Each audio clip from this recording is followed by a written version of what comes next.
We are going to Harvest Fields Corn Maze and Hayride right here in DeLand, Florida. Corn maze, the hayride's all included. There's a hay fork, bale racers, duck racers, cornhole, corn box, post pounder, and the mini hay maze. So it's going to be $43.60 on your card.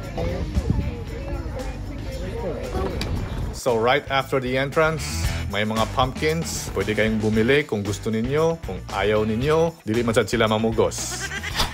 You go to the maze first. So we are going to the corn maze first. So this was during our first visit, year 2022. Ito yung itsura ng corn maze nila. Yung naabutan namin ay dry na yung mga mais. At pakikinggan natin ang isang tao na trying hard masyadong mag-English. This is the corn maze and let's see if we are gonna get lost or what. Pero you can see through the roads. So it's not that hard. So this is the maze. Daddy's choosing paths wherever we go. If we get lost or not.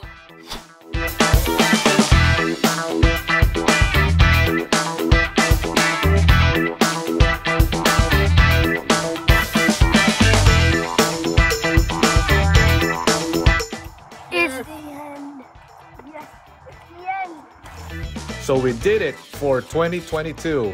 This time for 2023, at least green na ang color. Mukhang nadiligan ng mabuti. Kaya sana all madiligan. O tag-as pa ang kamaisan.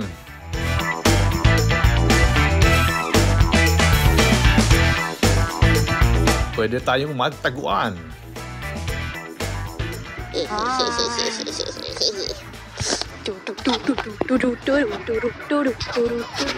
So we did it again.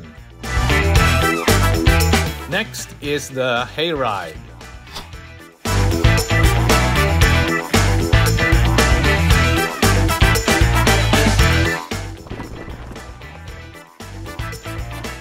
Kumusta mga karambutan?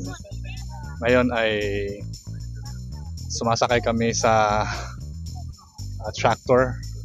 Tapos nakaupo kami dito sa what's that channel? Hay! It's a hay! Hindi namin alam kung saan to papunta. Siguro paikot-ikot lang sa area. So parang tour lang siya.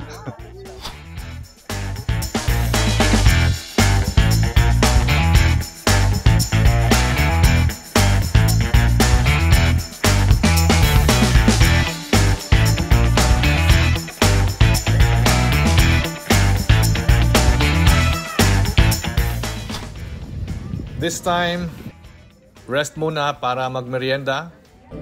Hi from Kona Ice. Hi!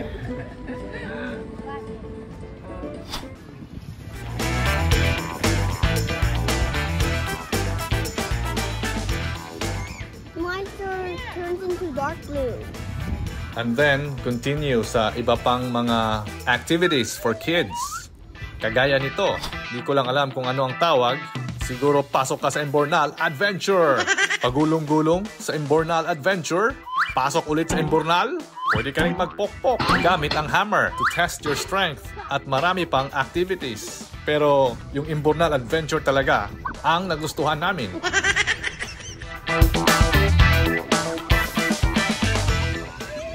Once a year, every October during Halloween season, maraming activities, especially for kids dito. I hope you enjoyed this video and of course, don't forget to like, share, and subscribe.